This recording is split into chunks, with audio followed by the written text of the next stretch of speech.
Team India star cricketer Virat కోహ్లీకి ఉన్న fan base ఎలాంటిదో ప్రతి క్రికెట్ అభిమానికి తెలిసే ఉంటుంది. అతడు ఫామ్‌లో ఉన్నా లేకపోయినా కోహ్లీ అంటే తనొక ఫైర్, తనొక బ్రాండ్.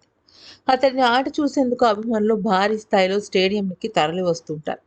అతడితో కలిసి ఫోటో దిగేందుకు, కనీసం షేక్ హ్యాండ్ అయినా ఇచ్చినందుకు ఎగబడతారు. అయితే తాజాగా విరాట్ కోహ్లీ విషయంలో ఒక వింత సంఘటన చోటు చేసుకుంది. స్వయంగా ఒక మహిళ దగ్గరికి వెళ్లి కోహ్లీ అంతటా కోహ్లీయే హగ్గిచ్చాడు. గట్టిగా ఆత్మీయ ఆలింగనం చేసుకున్నాడు. ఇప్పుడు ఈ విషయం క్రికెట్ వర్గాల్లో చర్చనీయాంశంగా మారింది. అసలు ఆమె ఎవరు? ఎందుకని క్రికెట్ అభిమానులు తెగ ఆరాట పడుతున్నారనేది చూద్దాం. ఇంగ్లాండ్‌తో మూడో వన్‌డే ఆడటం కోసం టీమిండియా సిద్ధమవుతోంది. ఇందుకోసం అహ్మదాబాద్ బయలుదేరడానికి భువనేశ్వర్ ఎయిర్‌పోర్ట్‌కు చేరుకుంది. అక్కడే ఎయిర్‌పోర్ట్‌లో చెకింగ్ ఏరియాకు ముందు కొంతమంది అభిమానులు తమ అభిమాన క్రికెటర్‌ని చూసేందుకు వచ్చారు. అదే సమయంలో కోహ్లీ గుంపులో ఉన్న ఒక మహిళను చూసి నవ్వాడు. నవ్వుతూనే ఆమె దగ్గరకు వెళ్లి హత్తుకున్నాడు. అప్పుడే మిగతా వారు కూడా విరాట్‌కు షేక్ హ్యాండ్ ఇచ్చేందుకు ప్రయత్నించారు. సెక్యూరిటీ వాళ్ళు కలుగజేసుకుని కోహ్లీని అక్కడి నుంచి పంపించేశారు.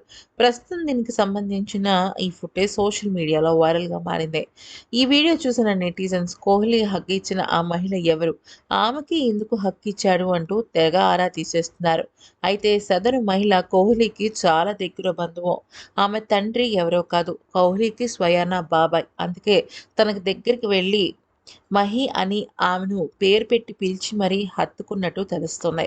సాధారణంగా ఎంత పెద్ద గొప్ప ఆటగాడైనా సరే, అంత భారీగా ఫ్యాన్స్ ఉన్నప్పుడు వాళ్ళ ఇండివిడ్యువల్ రిలేషన్స్‌ని కూడా పక్కన పెట్టేసి దూరం నుంచే వాళ్ళు కొంతవరకు అభివాదం చేస్తారు. కానీ కోహ్లీ లాంటి ఒక గొప్ప క్యారెక్టర్ ఉన్న వ్యక్తి మాత్రం తన రిలేటివ్స్ కనబడంగానే దగ్గరికి వెళ్ళి పేరుతో సహా పలకరించి హగ్ చేసుకున్నాడు.